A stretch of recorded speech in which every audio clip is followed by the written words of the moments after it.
A reading from the prophet Ezekiel.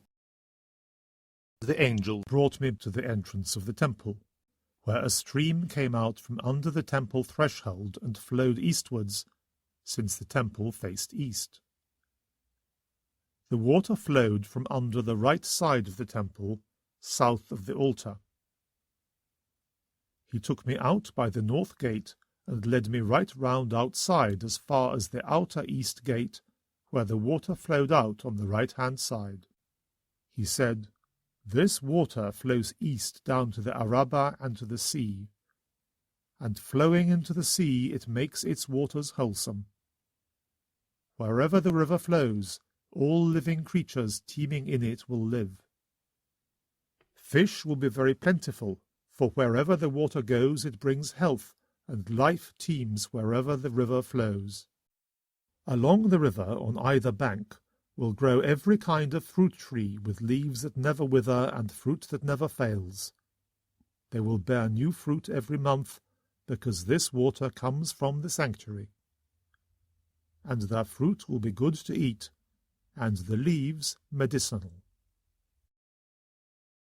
The Word of the Lord.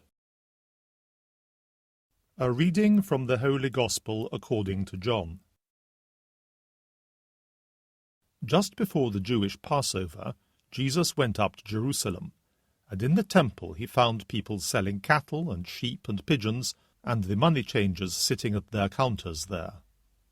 Making a whip out of some cord, he drove them all out of the temple, cattle and sheep as well, scattered the money changers' coins, knocked their tables over, and said to the pigeon sellers, "Take all this out of here, and stop turning my Father's house into a market."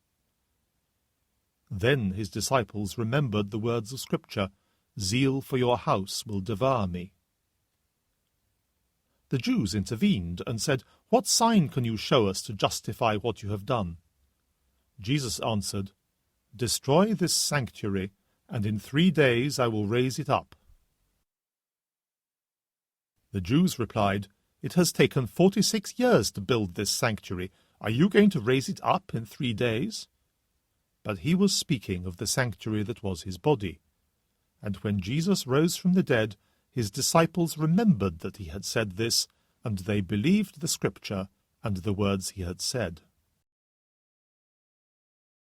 The Gospel of the Lord.